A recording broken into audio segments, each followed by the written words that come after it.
Hello scholars, welcome to दक्षिणा ई class. आज हम स्टार्ट करने वाले हैं कोऑर्डिनेशन केमिस्ट्री का लेक्चर नंबर 9। तो पिछले लेक्चर में हमने क्रिस्टल फील्ड स्प्लिटिंग की बात की थी और लास्ट में हमने देखा था कि ऑक्टाहेड्रल में कैसे स्प्लिटिंग होती है। एक बार रिकॉल करते हैं जल्दी से। जो डी ऑर्बिटल हमारे होते हैं इसमें D X Y, D Y Z, D Z X, D X square Y square and D Z square.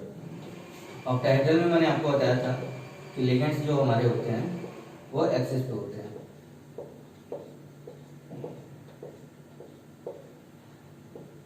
तो जब मेटल की तरफ लिगेंड्स अप्रोच करना शुरू करते हैं, एक्सियल अप्रोच ज्यादा रहता है, तो जो डी ऑर्बिटल हमारे मेटल के एक्सिस की तरफ रहेंगे वो ज्यादा रिपल्सन फेस करते हैं, जिसकी वजह से इनकी एनर्जी हाई हो जाती है।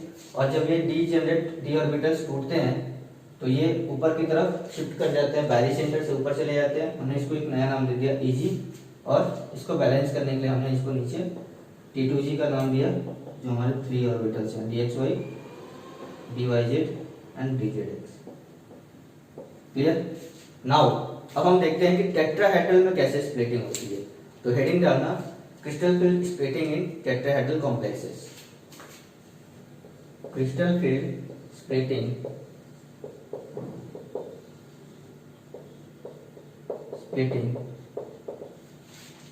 in tetrahedral complex, hedral complex।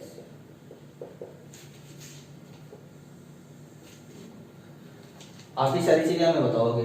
सबसे पहले अगर टेट्राहेड्रल है तो मेटल और लिगेंड के बीच में बॉन्डिंग में कितना होगा बताइए? 109 डिग्री। क्लियर? यहाँ पे लिगेंड होगा, यहाँ लिगेंड होगा, यहाँ लिगेंड होगा, यहाँ लिगेंड होगा। 109 डिग्री पे हमारे पास डी ऑर्बिटल कौन कौन से थे? D X Y, D Y Z, D Z X, D X square Y square and D Z square. Non axial कितने थे? जो एक्सिस पर नहीं थे ये तीनों, और जो एक्सियल थे वो ये दोनों थे। अब देखो आप, यहाँ जो लिगेंड्स हैं वो मेटल से 109 डिग्री पे हैं। क्लियर? तो लिगेंड और मेटल के डी ऑर्बिटल, लिगेंड और मेटल के डी ऑर्बिटल्स के बीच का एंगल देखते हैं। तो एक्सपेरिमेंटली देखा गया कि लिगेंड्स और मेटल का अगर T2G है, T2G मतलब क्या होगा? नॉन एक्सियल, ऐसा कुछ। क्लियर? लिगेंड और मेटल के T2G के बीच का एंगल जो आता है वो आता है 35 डिग्री 16 मिनट। क्लियर? और लिगेंड और मेटल के Eg के बीच में जो बॉन्ड आता है वो आता है 109 डिग्री 28 मिनट का हाफ, 54 डिग्री 44 मिनट। तो यहां से आप ये कह सकते हो कि लिगेंड्स और मेटल के डी ऑर्बिटल के बीच में ये वाला ज्यादा क्लोज है। बोलो, समझ में आ रहा है? इसके बीच में एंगल कम है। एक दूसरा तरीका और बता रहा हूं आपको। लिगेंड और मेटल के T2G ऑर्बिटल्स के बीच का डिस्टेंस जो होता है वो L/2 होता है। L जो लेंथ होती है वो क्यूब की लेंथ होती है, L क्यूब की लेंथ होती है। फिर लिगेंड और मेटल के Eg के बीच का जो डिस्टेंस आता है वो L/√2 आता है। तो जब आप इसको सॉल्व करोगे तो 0.5 आ गया, इसको सॉल्व करोगे तो 0.71 L के आसपास आता है। यहां से भी आप देख सकते हो कि लिगेंड और मेटल के T2G के बीच का इंटरेक्शन ज्यादा होगा और लिगेंड और मेटल के Eg के बीच का इंटरेक्शन थोड़ा कम होगा रिलेटिवली इसके। क्लियर? तो अगर मैं आपसे पूछता हूं कि सबसे पहले डीजेनरेट ऑर्बिटल है हमारे पास, तो डीजेनरेट ऑर्बिटल में स्प्लिटिंग में ऊपर कौन जाएगा? आप बताओ। जिसका इंटरेक्शन ज्यादा होगा, रिपल्सन ज्यादा होगा। क्लियर? तो रिपल्सन किसमें ज्यादा है? जो नजदीक होंगे। नजदीक कौन है? T2G। तो यहां से T2G ऊपर जाता है और Eg नीचे आता है। क्लियर हो? ये बात समझ में आई कि नहीं? एज यूजुअल जैसा हमने किया था, ये बैरी सेंटर बन जाएगा। जो एनर्जी लेवल होगा वो कितना ऊपर होगा आप बताइए? तो ये 3 है तो ये 2 हो जाएगा, 2/5 डेल्टा टेट्राहेड्रल, क्लियर?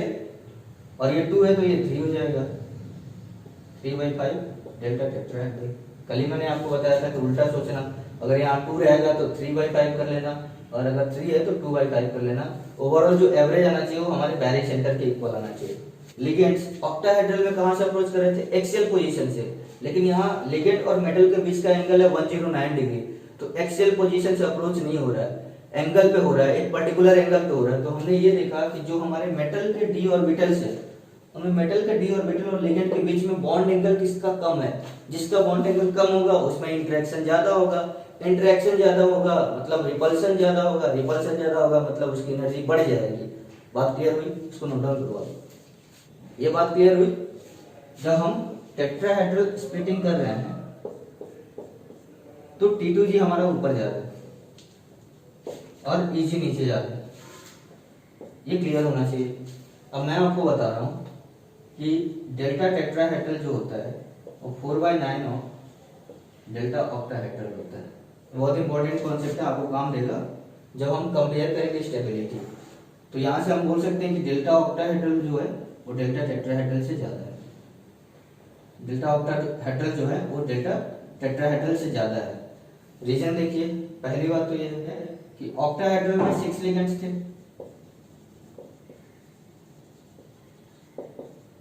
टेट्राहेड्रल में कितने लिगेंड्स हैं बताइए? 4, क्लियर? तो मैं ये बोल सकता हूं कि टेट्राहेड्रल में 2/3 ऑफ ऑक्टाहेड्रल के लिगेंड्स हैं, क्लियर? अब दूसरा पॉइंट, ये तो पहला पॉइंट हो गया, अब दूसरा पॉइंट समझते हैं कि जब ऑक्टाहेड्रल स्प्लिटिंग हो रही थी वहां पे एक्सिस पे लिगेंड प्रेजेंट थे, लेकिन जब टेट्राहेड्रल स्प्लिटिंग हो रही है तो वहां पे लिगेंड्स और ऑर्बिटल्स के बीच में एक पर्टिकुलर एंगल है, और जो डिस्टेंस मैंने बताया वो आपको बताया L/√2 का, ठीक है? ये किसके किसके बीच का डिस्टेंस है? ये है एक्सिस के बीच का डिस्टेंस, ये एक्सिस और ऑर्बिटल के बीच का डिस्टेंस है, मतलब ये EG का, ये आता है 0.71 जो कि अप्रॉक्स 2/3 ऑफ ऑक्टाहेड्रल है। ये एक्सिस मैंने इसलिए लिया क्योंकि हम कंपेयर कर रहे हैं ऑक्टाहेड्रल्स का टेट्राहेड्रल के साथ। ऐसे कि आप ये सोचो सर T2G क्यों नहीं लिया? हम EG इसलिए ले रहे हैं क्योंकि हमें कंपेयर करना है ऑक्टाहेड्रल का और टेट्राहेड्रल का। तो अब देखो आप 2/3 into 2/3 2/3 into 2/3 equal to 4/9 delta octahedral. बहुत कम जगह इसको एक्सप्लेन किया जाता है, बट ये रीजन होता है आपका कि delta tetrahedral equal to 4/9 delta octahedral. Clear हुआ? इसको नोट डाउन करिए। इन अ सिमिलर वे यहाँ पे हमने बात की है स्क्वायर प्लेनर में क्रिस्टल फिल्म स्प्लिटिंग। तो स्ट्रक्चर बनाओ, square planar, metal, ligand ligand ligand ligand, एक स्क्वायर में आता है।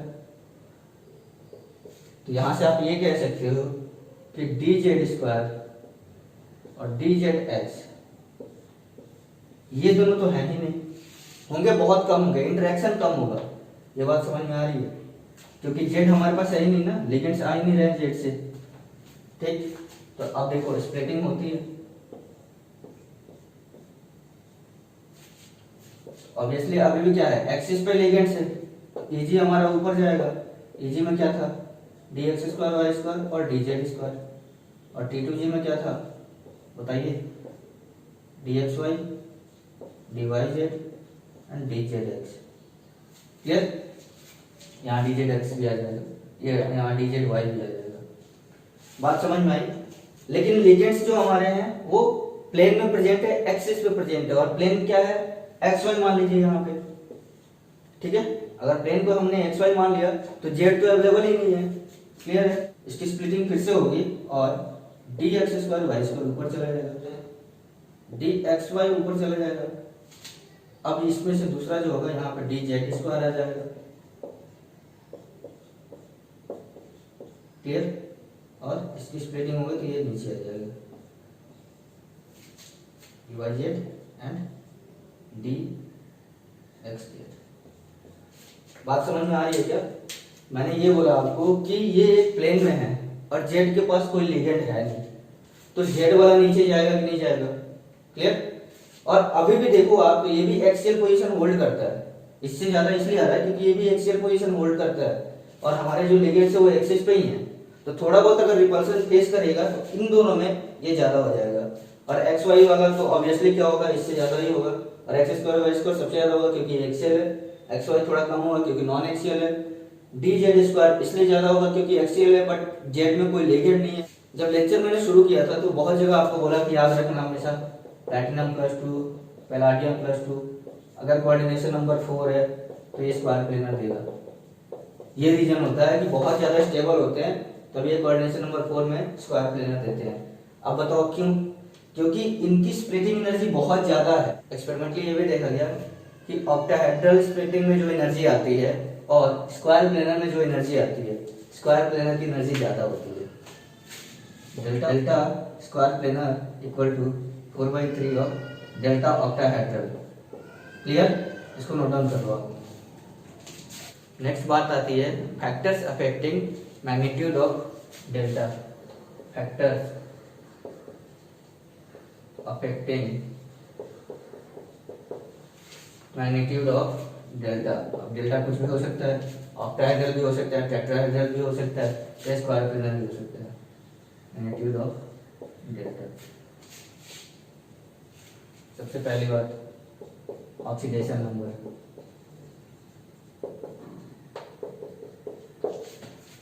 तो oxidation number is directly proportional to delta. Oxidation number is directly proportional to delta. जितना ज्यादा चार्ज रहेगा सेंट्रल मेटल एटम पे उतना ज्यादा लिगेंड अट्रैक्ट होंगे। क्लियर? जितना ज्यादा चार्ज होगा सेंट्रल मेटल एटम पे उतने ज्यादा लिगेंड्स अट्रैक्ट होंगे। दूसरा point number of D electrons. D electrons in complex, अगर ऑक्सीडेशन नंबर सेम रहेगा तो। क्लियर? जितने ज्यादा डी इलेक्ट्रॉन्स रहेंगे उतना ज्यादा रिपल्सन होगा, उतना ज्यादा रिपल्सन होगा तो स्प्लिटिंग एनर्जी उतनी ज्यादा होगी, तो डेल्टा उतना ज्यादा होगा। तीसरा पॉइंट है आपका type of ligand.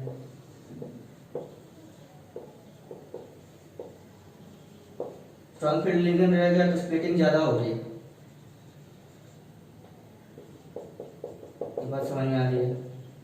Means more delta. जैसे समझो आप COCN6 CO+2 6 3 CO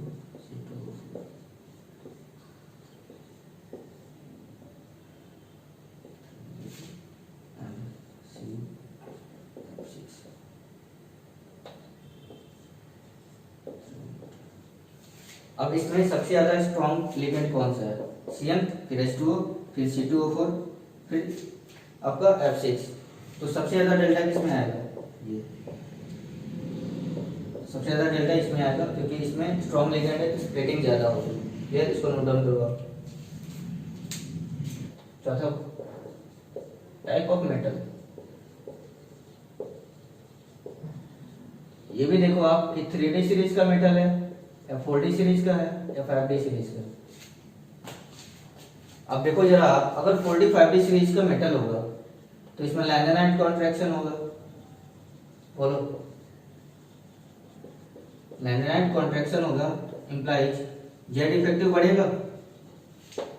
बोलो, अगर जेड इफेक्टिव बढ़ेगा तो मेटल लिगेंड में इंटरेक्शन बढ़ेगा ज्यादा। बोलो, तो मेटल लिगेंड में इंटरेक्शन इंक्रीज करेगा, मेटल लिगेंड इंटरेक्शन इंक्रीज करेगा तो लिगेंड नजदीक आएंगे तो फिर से स्प्लिटिंग हाई होगी। दैट्स व्हाई मैंने बार बार आपको बोला है प्लैटिनम +2 या पैलाडियम +2 या कोई भी 4D या 5D वाले अगर कोऑर्डिनेशन नंबर 4 में है तो ये स्क्वायर प्लेनर देंगे। ये शुरू में ही बोला था मैंने, अब बोला तो लास्ट में एक्सप्लेन करूंगा। और अगर 3D वाले हैं तो टेट्राहेड्रल भी दे सकते हैं या स्क्वायर प्लेनर भी दे सकते हैं। बात समझ में आ रही है क्या? इसको नोट डाउन करिए। टाइप ऑफ ज्योमेट्री की, टाइप ऑफ ज्योमेट्री। तो अभी थोड़ी देर पहले आपने देखा कि डेल्टा ऑक्टाहेड्रल की एनर्जी ज्यादा होती है डेल्टा टेट्राहेड्रल से, होती है ना। तो अगर ऑक्टाहेड्रल ज्योमेट्री रहा और सेम मेटल रहा तो उसकी एनर्जी ज्यादा होगी टेट्राहेड्रल से। एग्जांपल देखते हैं, ये टेट्राहेड्रल बनाएगा और ये ऑक्टाहेड्रल बनाएगा, इसकी एनर्जी ज्यादा होगी। कई बार बच्चों के मन में ये भी डाउट आएगा कि सर कोई मेटल अगर मान लो है +3 पे है और कोई मेटल मान लो +1 पे है और ये ऑक्टाहेड्रल है और ये टेट्राहेड्रल है, ये टेट्राहेड्रल है, ये डाउट आता है बच्चों को, और ये ऑक्टाहेड्रल है।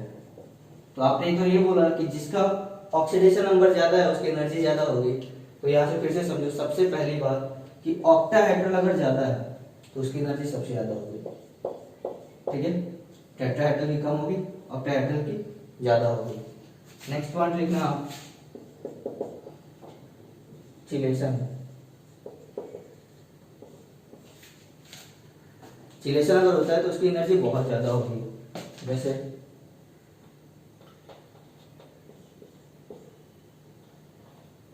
जैसे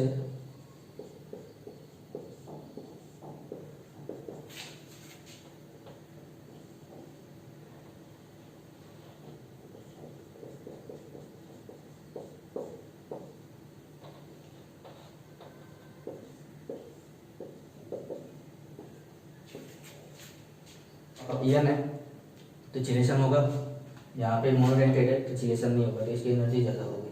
इसको नोट डाउन करिए। तो अभी तक हमने स्प्लिटिंग देख लिया कि T2G और EG में टूटेगा। नेक्स्ट देखते हैं इलेक्ट्रॉन्स को फिल कैसे करते हैं। तो हेडिंग डालना आप, filling of electrons by CFT। Crystal field theory का यूज करके हम इलेक्ट्रॉन्स को कैसे फिल करते हैं। तो सबसे पहला काम है ऑर्बिटल्स को ब्रेक करो आप।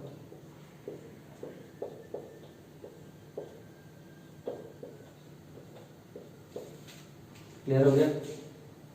अब देखो, एक यहाँ पे कॉन्सेप्ट आता है पेयरिंग एनर्जी का।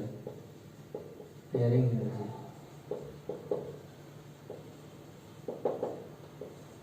पेयरिंग एनर्जी को समझते हैं हम। The energy required to pair up an electron.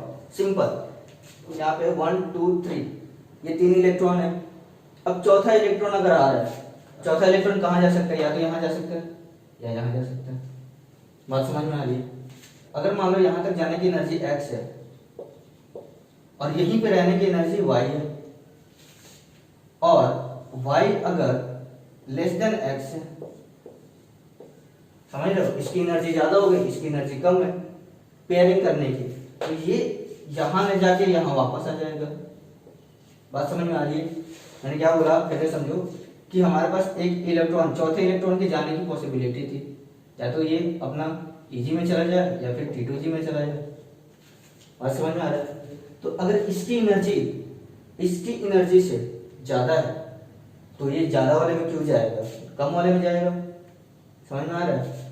तो वही मैं बोल रहा हूँ कि पेयरिंग एनर्जी क्या होती है कि the energy required for an electron to pair up, the energy required for an electron to pair up in the orbital.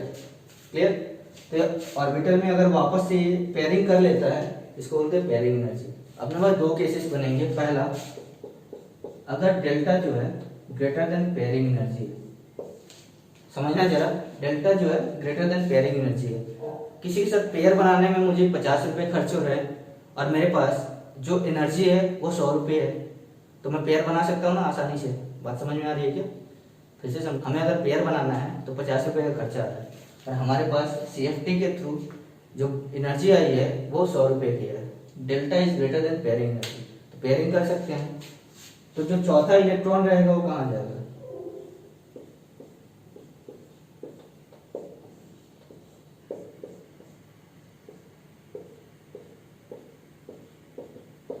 तो चौथा इलेक्ट्रॉन रहेगा कहाँ जाएगा, यहाँ ना जाके यहाँ पेयर आउट कर लेगा। समझ में आया? तो यहाँ पे पेयरिंग होगी।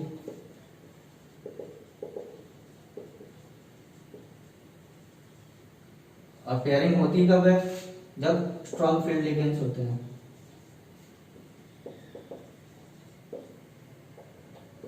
बात समझ में आ रही है? केस 2 देखते हैं।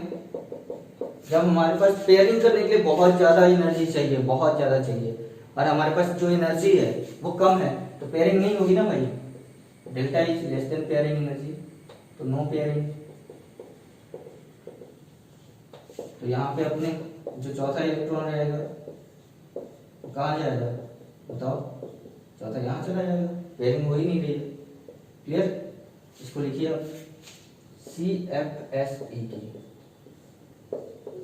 Crystal field stabilisation energy, field stabilisation energy.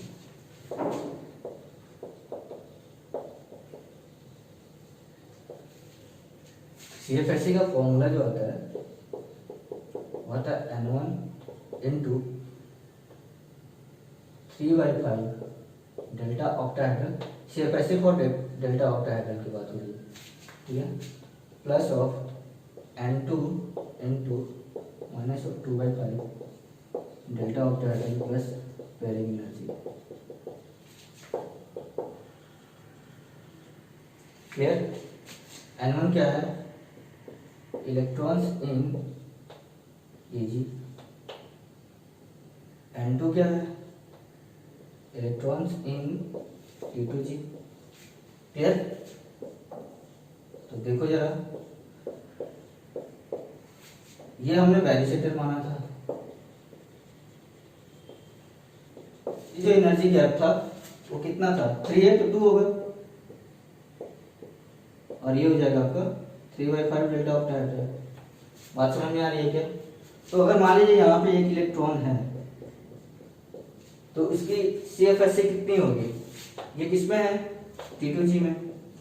तो इसकी CFSE कितनी हो जाएगी? -2/5 into 1 into delta octahedral plus इसमें एक भी है नहीं, लिखो 0 इंटू 3/5 डेल्टा ऑक्टाहेड्रल। और इसने पेयरिंग किया नहीं, सिंगल है तो पेयरिंग कहाँ से करेगी? तो ये 0।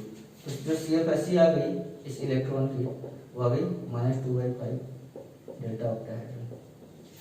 क्लियर? अब एक और केस ले लेते हैं जहां पे हमारे पास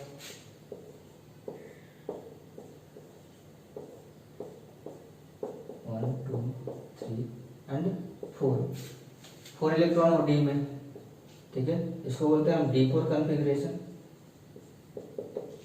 और इसको बोलेंगे हम D1 कॉन्फ़िगरेशन। डी में एक इलेक्ट्रॉन है तो D1, डी में 4 इलेक्ट्रॉन है तो D4। इसके लिए अगर मान लो CFSE लिखना हो तो क्या लिखोगे?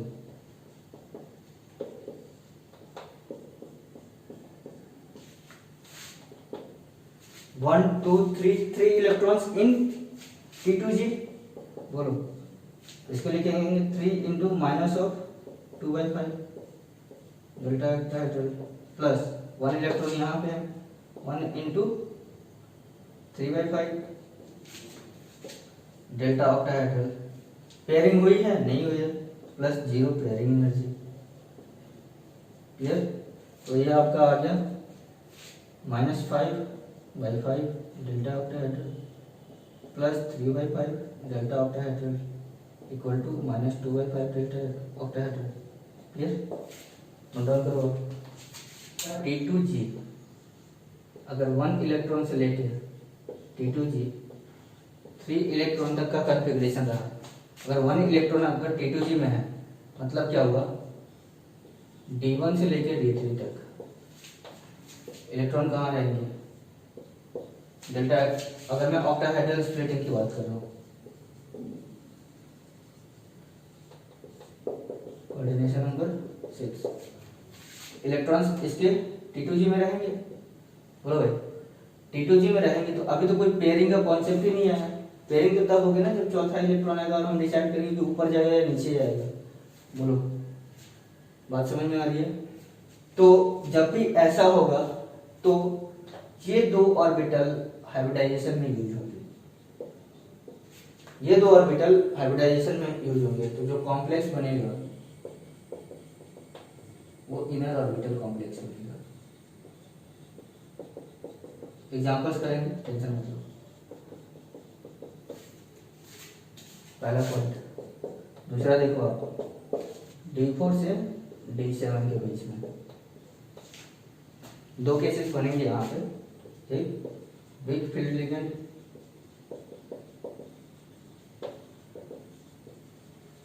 और एक स्ट्रॉन्ग फील्ड लिगेंड।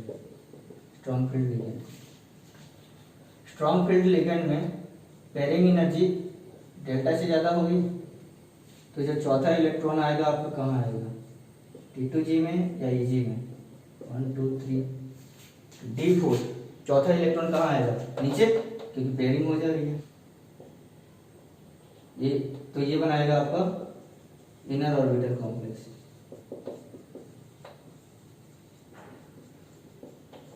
और क्या बोला था इनर ऑर्बिटल कॉम्प्लेक्स को, लो स्पिन कॉम्प्लेक्स। क्लियर। अब देखो वीक फील्ड लिगेंड की बात करें तो यहाँ तो पेयरिंग एनर्जी बहुत ज्यादा होती है, इसको उल्टा कर लो, delta is greater than T। यहाँ पेयरिंग एनर्जी बहुत ज्यादा होगी डेल्टा से, यहाँ पेयरिंग नहीं होगा, तो ये आपका बनाएगा outer orbital complex.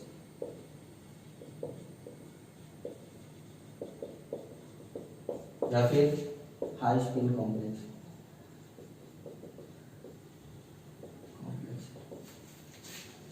Last test देखते हैं, D8 से D10। ज्यादा दिमाग लगाना नहीं है इसमें, इलेक्ट्रॉन तो पहले से भरे हुए हैं भाई। अगला आएगा तो होल्स रूल को फॉलो करेगा, इधर आएगा, ये भी खाली नहीं है, ये भी खाली नहीं है, तो जो कॉम्प्लेक्स बनेगा वो आउटर ऑर्बिटल। प्रॉब्लम बस यहाँ है D4 से लेकर D7 के बीच में। D4 से लेकर D7 के बीच में प्रॉब्लम क्यों है, क्योंकि यहाँ पे हम पेयरिंग करा पा रहे हैं या नहीं करा पा रहे हैं, चौथा इलेक्ट्रॉन कहाँ जाएगा, पांचवा इलेक्ट्रॉन कहाँ जाएगा, छठा इलेक्ट्रॉन कहाँ जाएगा, यही देखना है। क्लियर, इसको नोट डाउन करो। अब कुछ की पॉइंट्स है जो लिखना जरूरी है, आपको समझना जरूरी है। पहला जो है वो वैसे मैं सारी चीज़ आपको एक्सप्लेन कर चुका हूँ कि 4D और 5D सीरीज वाले जो होंगे ये इनर ऑर्बिटल कॉम्प्लेक्स बनाएंगे। रीजन भी मैंने आपको बताया था, लैंडिनाइट कॉन्ट्रैक्शन होगा तो स्प्लिटिंग एनर्जी बहुत ज़्यादा होगी।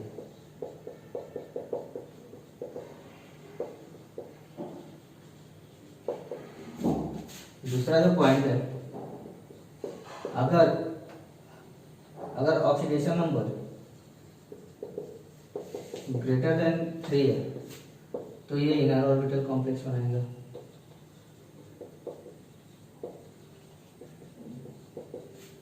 तीसरा पॉइंट जो थोड़ा याद करना है आपको वो ये है कि कोबाल्ट +3 के केस में जो बैक पेयरिंग होती है वो ऑक्सीलेट तक जाती है। ठीक है, एक स्पेशल केस है, थोड़ा ध्यान देना। जो बैक पेयरिंग है, बैक पेयरिंग वो ऑक्सीलेट तक जाती है। वैसे तो मैंने आपको बताया था कि H2O को हमने रेफरेंस माना था और H2O के राइट साइड वालों को सारे को हमने स्ट्रॉन्ग फील्ड लिगेंड माना था और H2O के लेफ्ट साइड वालों को वीक फील्ड लिगेंड माना था। और H2O के पहले ही आपका ऑक्सीलेट आता है, एक दो पहले आता है, तो ये छोटा सा चीज़ है, याद रखना। हमने देखा था शुरुआत में ही COCN6 और 3 कोबाल्ट का एटॉमिक नंबर होता है 27। इलेक्ट्रॉनिक कन्फिग्रेशन लिखोगे आप तो 4s2 एंड 37।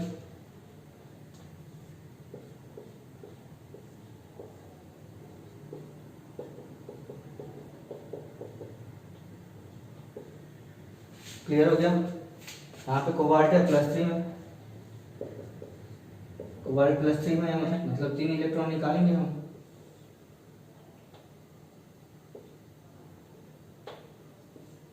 तो नया कन्फिग्रेशन हमारे पास आ गया।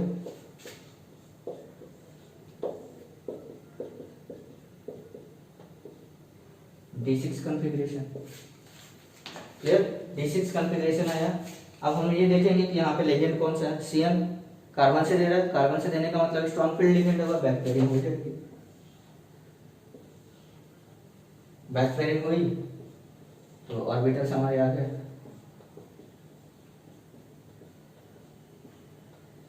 दो ऑर्बिटल खाली हो गए, एक s का खाली हो गया 4s, और ये 4p खाली है, और ये 3d का x² y² और 3dz²।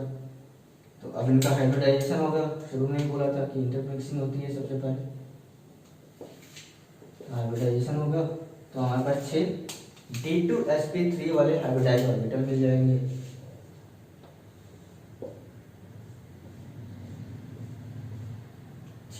D2sp3 वाले हाइब्रिडाइज ऑर्बिटल्स मिल जाएंगे। और यहाँ पे आप CN लोन पेयर देगा,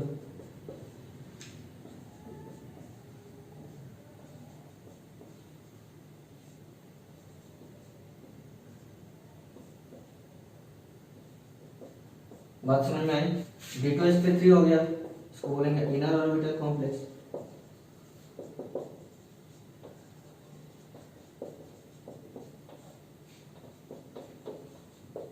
म्यू हो गया 0, लो स्पिन कॉम्प्लेक्स। नोट डाउन करिए इसको। एक बहुत इंपॉर्टेंट क्वेश्चन है, VVVIP बोल दो, बहुत जगह एग्जाम में पूछा गया है, JEE advance, JEE mains, NEET, हर जगह पूछा जाता है ना। What is the hybridization of, what is the hybridization of nickel in, पहला NiCl4 2 नेगेटिव, दूसरा NiCl4 2 नेगेटिव, तीसरा NiCO4। क्लियर है। तो यहाँ पे देखो आप, निकल +2 में, यहाँ पे निकल +2 में, और यहाँ निकल 0 पे।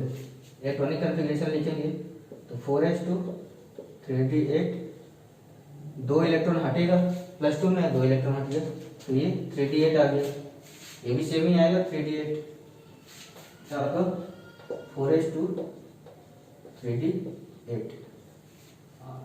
अब इलेक्ट्रॉनिक कन्फिग्रेशन बना लेते हैं।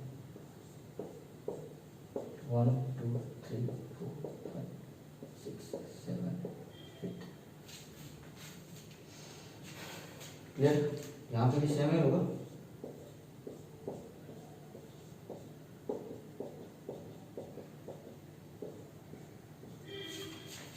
यहाँ पे होगा आपका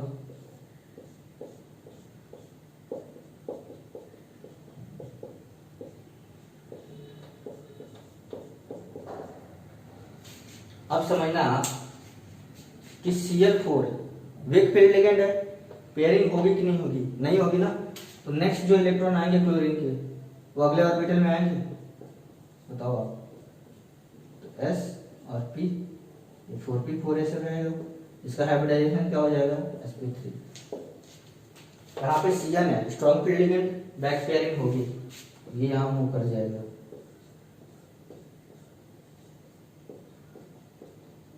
एक D खाली, S खाली और P खाली। क्लियर,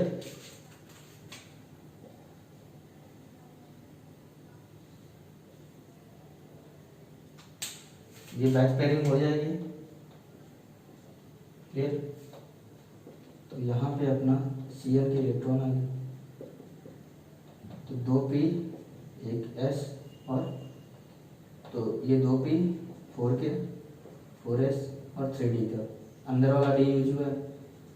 और अभी देखो स्क्वायर प्लेनर बनेगा, बोलो टेट्राहेड्रल बन रहा था तो sp3, यहाँ पे स्क्वायर प्लेनर होगा, जो d ऑर्बिटल यूज होगा ये होगा dx² y², ये बन गया dsp2। क्लियर, यहाँ पे देखो, यहाँ पे CO फिर से स्ट्रॉन्ग फील्ड लिगेंड, तो ये क्या करता है, ये 4s के जो 2 इलेक्ट्रॉन है ना, इनको इसमें भेजता है, इनको दोनों में भेजता है और ये अपना डी पूरा फिल हो जाता है।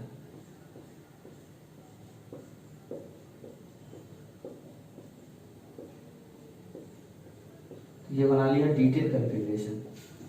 और थोड़ी देर पहले मैंने आपको बताया कि अगर D10 कॉन्फ़िगरेशन है तो हमेशा क्या होगा, आउटर ऑर्बिटल कॉम्प्लेक्स बनाएगा। तो नेक्स्ट बचा क्या, sp3 s और p3। ऑल टाइम फेवरेट है IIT जेई का, मेंस का, बोर्ड का, नीट का, जो भी कंपटीशन एग्जाम दे रहे हो याद रखना टेट्रा कार्बोनिल निकल जो रहेगा वो D10 कॉन्फ़िगरेशन होता है sp3, magnetic moment 0, magnetic moment 0, और यहाँ पे mu equal to √2 × 4 equal to √8। Note down करो CrNH3 2 पॉजिटिव। अब सबसे पहले ये बताओ कि ये कौन सा कॉन्फ़िगरेशन है, क्रोमियम 24, लेकिन ये होता क्या है 4s1 और 3d5। दो इलेक्ट्रॉन निकलेंगे तो पहला इससे निकलेगा फिर इससे निकलेगा, तो ये बन गया अपना D4 कॉन्फ़िगरेशन। बोलो बात समझ में आई, D4 लिखो आप 1 2 3 4 5। अब अमोनिया जो है स्ट्रॉन्ग फील्ड लिगेंड है तो ये बैक पेयरिंग करा लेगा, बोलो। अमोनिया जो है वो बैक स्ट्रॉन्ग फील्ड लिगेंड है तो बैक पेयरिंग कराएगा। तो हमारे पास आना चाहिए कुछ ऐसा, ये 3D खाली होंगे। 3D खाली होने का मतलब नहीं है ना, 3D नहीं खाली हो सकता, 2D खाली, क्लियर। तो इसी को हम CFT से करेंगे, CFT इसलिए आई थी। अब देखो आप जरा D4 कॉन्फ़िगरेशन, क्लियर। तो D4 में 1 2 3, चौथा क्या होगा, स्ट्रॉन्ग फील्ड लिगेंड है, स्ट्रॉन्ग फील्ड लिगेंड है तो बैक पेयरिंग हो जाएगी। अभी भी ये खाली है, ये आपका हाइब्रिडाइजेशन में यूज हो जाएगा D2sp3। बात समझ में आई। म्यू क्या हो जाएगा आपका √2 × 4 इक्वल टू √8। तो इसको नोट डाउन करो, समझ में आया। यहाँ पे देखो अगर हम ऐसे चलते तो गड़बड़ हो जाता ना, दैट्स वाई CFT, हमेशा CFT से करो, आंसर सही आएगा आपका, ठीक है। इसको नोट डाउन करो, CrH2 6 2 पॉजिटिव। फिर से ये D4 कॉन्फ़िगरेशन है, फिर CFT से चलते हैं 1 2 3, चौथा इलेक्ट्रॉन इसमें आ जाएगा क्योंकि वीक फील्ड लिगेंड है, क्लियर। ये आपका आ जाएगा sp3d2, म्यू आ जाएगा आपका √24 आउटर ऑर्बिटल कॉम्प्लेक्स,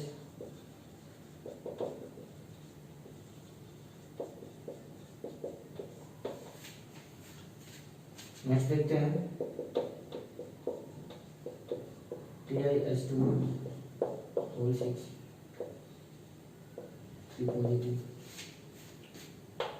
तो ये आपका आ जाएगा टिटेनियम, एटॉमिक नंबर 22, 3 इलेक्ट्रॉन निकाल दो आप, तो ये आ गया D1 कॉन्फ़िगरेशन। CFT के थ्रू चलते हैं,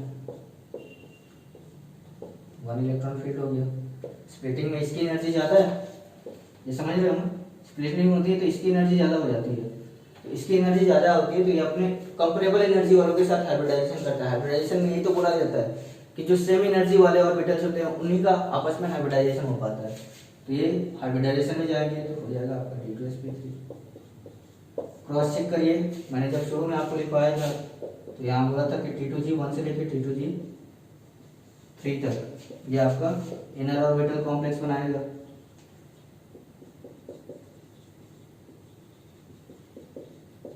देखो अब नेक्स्ट की बात कर लें तो टिटेनियम के बाद वेनेडियम ले सकते हो। वेनेडियम +3 भी क्या देगा, सेम इनर ऑर्बिटल कॉम्प्लेक्स, ठीक।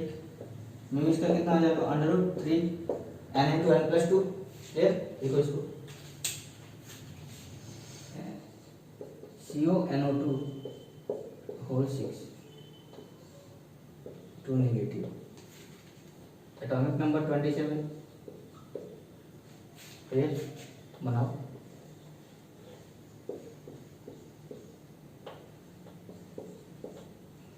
वन टू,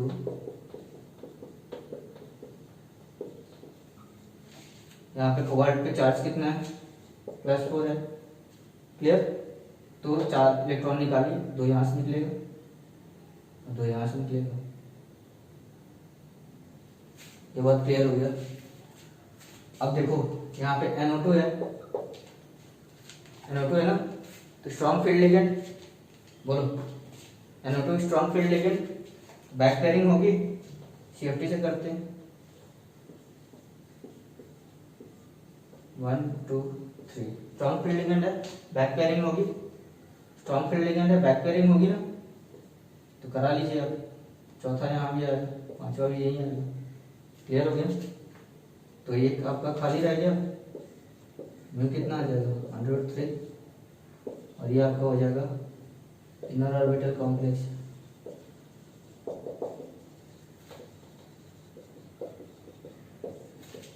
हाइब्रिडाइजेशन क्या होगा, D2sp3। देखिए इसको,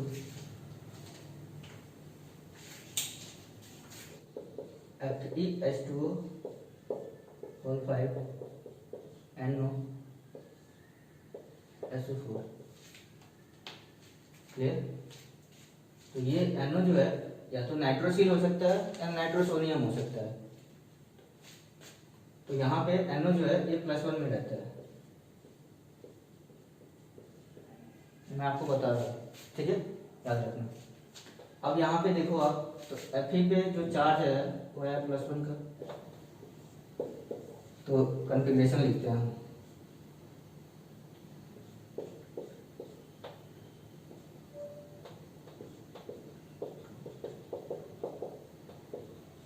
एक इलेक्ट्रॉन निकल गया, ठीक है। हमारे पास NO है, स्ट्रॉन्ग फील्ड लिगेंड, तो बैक पेयरिंग पॉसिबल है। बैक पेयरिंग अगर हम करेंगे तो या तो यहाँ से बैक पेयरिंग करा ले, या तो ये इलेक्ट्रॉन इधर फिल हो जाए। और जैसा हमने निकल टेट्राकार्बोनिल निकल में किया था, ये स्ट्रॉन्ग फील्ड लिगेंड है, तो स्प्लिटिंग एनर्जी बहुत हाई होगी, और एनर्जी अगर हाई होगी तो ये इलेक्ट्रॉन मूव करके यहाँ पे आ जाता है, ये इलेक्ट्रॉन मूव करके यहाँ पे आ जाएगा। क्लियर है। 4s से मूव करता है 3D में। ऐसा ऑर्बिटल हमें खाली मिल गया। बोलो भाई, बात समझ में आ रहा है। ऐसा ऑर्बिटल हमें खाली मिल गया।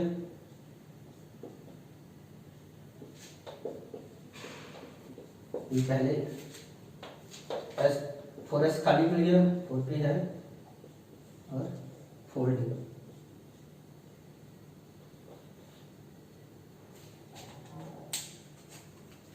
तो ये आपस में हाइब्रिडाइज कर लेंगे, ठीक है। प्लेस बनेगा sp3d2 ऑर्डर ऑर्बिटल कॉम्प्लेक्स।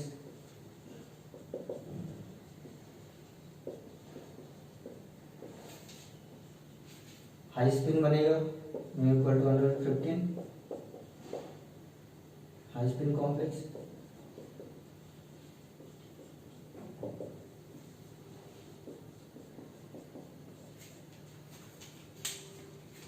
अब देखो यहाँ पे एक ही पेयरिंग क्यों पॉसिबल है, क्योंकि यहाँ केवल और केवल एक ही स्ट्रॉन्ग फील्ड लिगेंड है, यहाँ एक ही स्ट्रॉन्ग फील्ड लिगेंड है, दैट्स वाई एक ही पेयरिंग हुई है। अगर ये ज्यादा होता, वाटर ज्यादा है ना यहाँ पे, अगर ये ज्यादा होता तो और पेयरिंग पॉसिबल था। बात समझ में आ रही है। जितने ज्यादा लिगेंड्स होंगे उतनी ज्यादा स्प्लिटिंग होगी ना, उतना ज्यादा रिपल्सन होगा। क्लियर।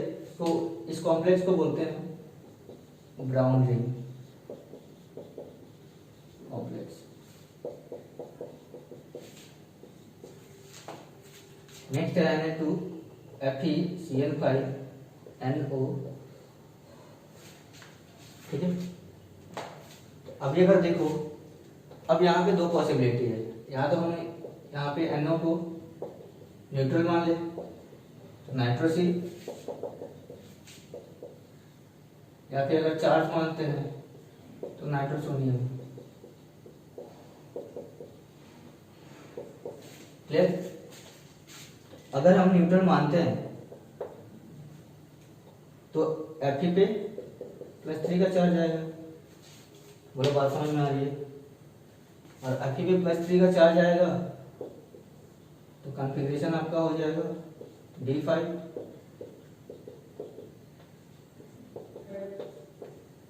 स्ट्रॉन्ग फील्ड लिगेंड है, बैक पेयरिंग पॉसिबल है,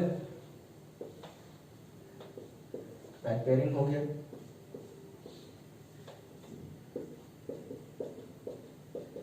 बैक पेयरिंग पॉसिबल था, एक इलेक्ट्रॉन अभी भी खाली हो जाता तो म्यू नॉन जीरो आना चाहिए। लेकिन एक्सपेरिमेंटली ये देखा गया कि सोडियम नाइट्रोक्लोराइड में सोडियम नाइट्रोक्लोराइड में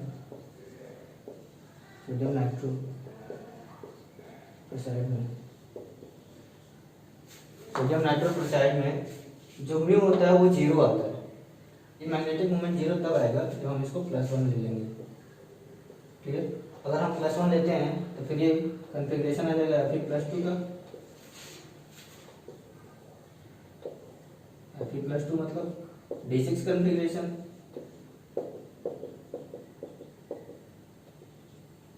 D6 कॉन्फ़िगरेशन अब आसानी से पेयरिंग कर लेगा।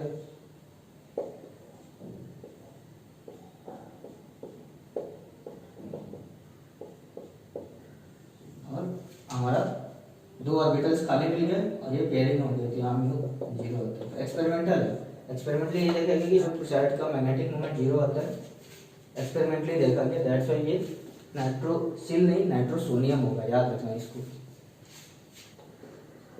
MnO4 नेगेटिव, तो मैग्नीज यहाँ पे देखो आप +7 पे है, मतलब ये हो गया D0 कॉन्फ़िगरेशन। कोऑर्डिनेशन नंबर 4 है, ऑक्सीजन वीक लिगेंड होता है तो टेट्राहेड्रल स्प्लिटिंग होगी। बोलो भाई, तो T2G ऊपर आ गया और Eg नीचे आ गया। क्लियर, T2G ऊपर आ गया, Eg नीचे आ गया। ये समझ में आया कि नहीं? फिर से समझो, मैग्नीज +7 पे है, ये है बेसिकली क्या, MnO4 ही तो है, पोटेशियम परमैंगनेट। डी ब्लॉक में फिर से पढ़ेंगे हम इसको। तो यहाँ पे देखो क्या बोला कि D0 कॉन्फ़िगरेशन है, पहली बात। दूसरा समझना बहुत जरूरी है, हम लोग इसको एक्सप्लेन करते हैं। ठीक है, तो ये D0 कॉन्फ़िगरेशन है, तो पूरे खाली है। ठीक, T2G ऊपर क्यों आया? क्योंकि टेट्राहेड्रल स्प्लिटिंग है। स्क्वायर प्लेनर भी हो सकता था, लेकिन ऑक्सीजन वीक लिगेंड है ना, बताया था ना सिनॉक्स, तो वीक लिगेंड है तो ये ऊपर जाएगा। अब ये तीनों क्या करेंगे, कोरेस के साथ मिलकर हाइब्रिडाइजेशन कर लेंगे। कोरेस के साथ मिलकर हाइब्रिडाइजेशन किए तो हाइब्रिडाइजेशन आ गया D3S। बात समझ में आई? सिमिलरली देखो आप Cr2O7 2 नेगेटिव, ये है क्या, ये भी K2Cr2O7 से निकला हुआ, ये भी K2Cr2O7 से निकला है। पोटेशियम डाइक्रोमेट, तो Cr अभी कितना पे है, +6 पे, फिर से D0 configuration. Oxygen donor atom है, डिफरेंट लिगेंड, इसका भी D3S कॉन्फ़िगरेशन मिलेगा।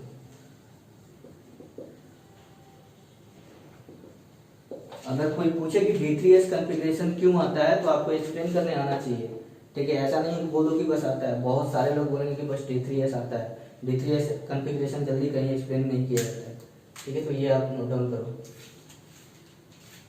पिछले लेक्चर में मैंने आपको बताया था कि BBT कहाँ फेल हुई थी। अब उस कॉम्प्लेक्स को देखते हैं, CuNH3O4 2 पॉजिटिव।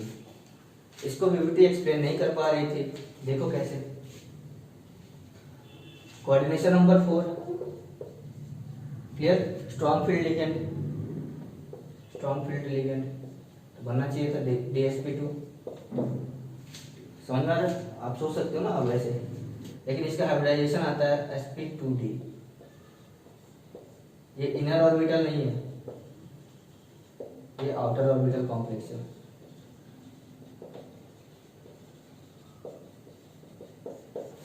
समझते हैं इसको। कॉपर का कॉन्फ़िगरेशन लिखते हैं,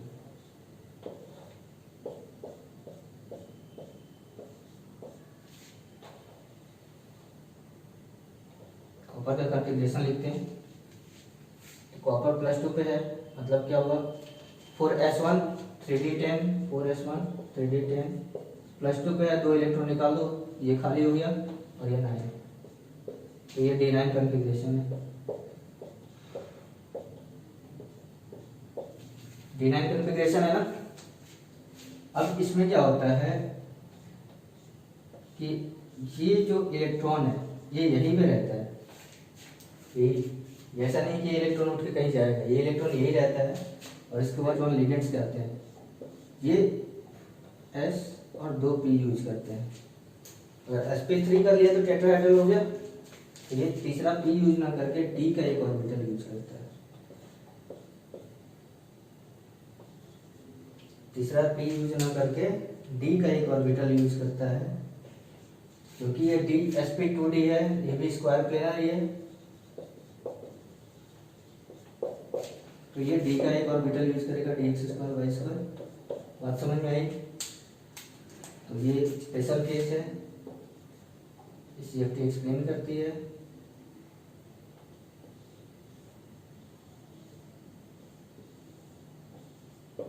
तो ये है sp2d, ये अपना D यूज नहीं होता है। बहुत जगह पे आपको मिलेगा कि यहाँ से एक इलेक्ट्रॉन को शिफ्ट कर दिया और dsp2 बना लिया, वो गलत है, sp2d बनता है। एक और एक्सप्लेनेशन समझो, ये इलेक्ट्रॉन यहाँ पे है, तो ये भी बोल सकते थे कि इस इलेक्ट्रॉन को हमने खाली करना, तो ये ऑर्बिटल खाली हो जाता। ये इलेक्ट्रॉन यहाँ पे है, तो ये भी कह सकते थे कि स्ट्रॉन्ग फील्ड लिगेंड है, तो एनर्जी ज़्यादा होने की वजह से ये इलेक्ट्रॉन मूव कर जाए यहाँ पे, कहीं और मूव कर जाए। अगर कहीं और मूव करता तो कॉपर +2 से कॉपर +3 पे चला जाता। बोलो बात समझ में आ रही है? जो इलेक्ट्रॉन अगर मूव करता तो कॉपर का ऑक्सीडेशन होता, और अगर ऑक्सीडेशन होता तो हमें मिलता ये कॉम्प्लेक्स, लेकिन ये मिलता नहीं है, ये नहीं मिलता है और ये मिलता है।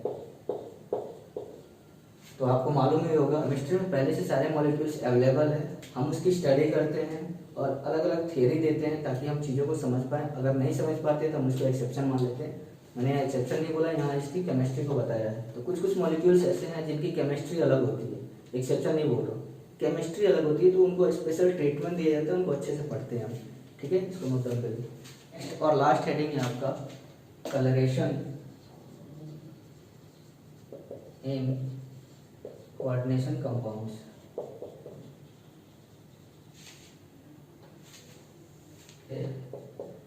टिटेनियम H2O6 322 कॉन्फ़िगरेशन लिखिए, तो D1 कॉन्फ़िगरेशन है। ठीक है, तो टिटेनियम के T2G में एक इलेक्ट्रॉन,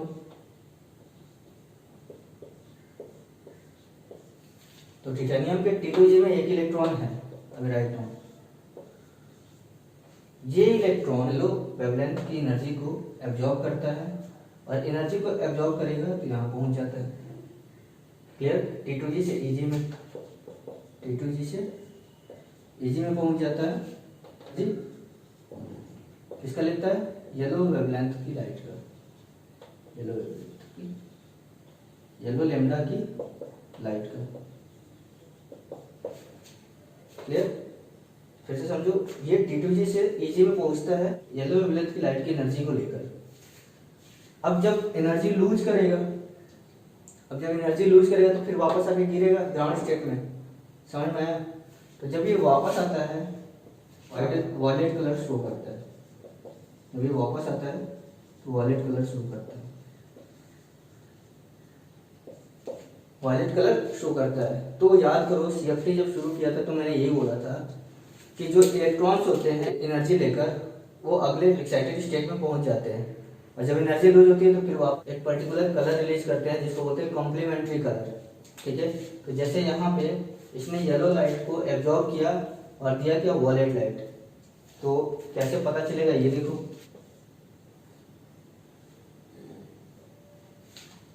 ठीक है, एक क्रॉस और वेवडोर लिख दो, बस आई मत लिखना।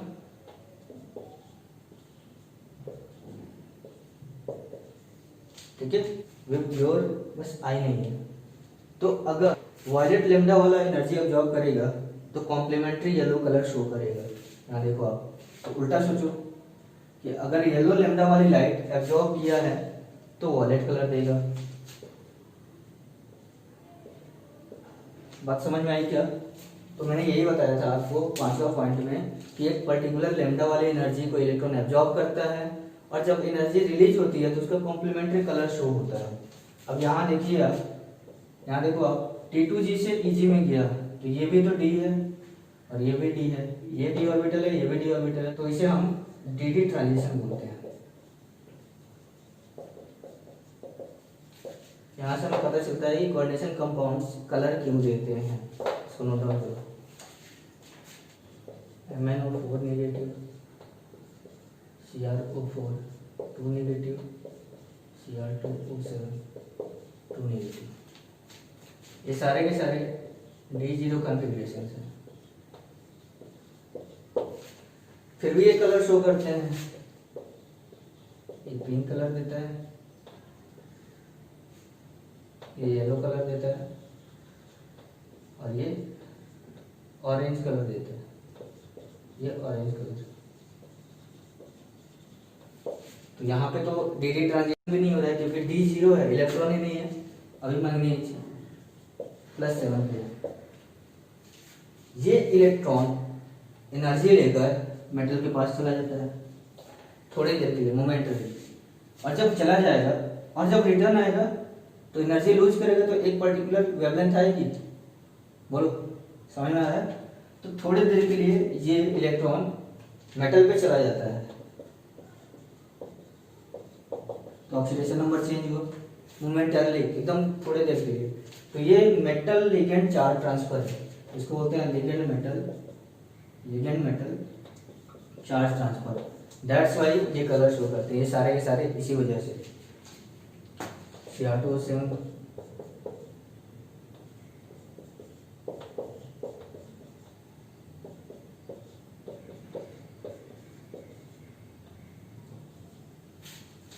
यहाँ पे भी देखो, ये थोड़ी देर के लिए यहाँ चला गया। तो लिगेंड मेटल चार्ज ट्रांसफर की वजह से ये कंपाउंड्स कलर शो करते हैं।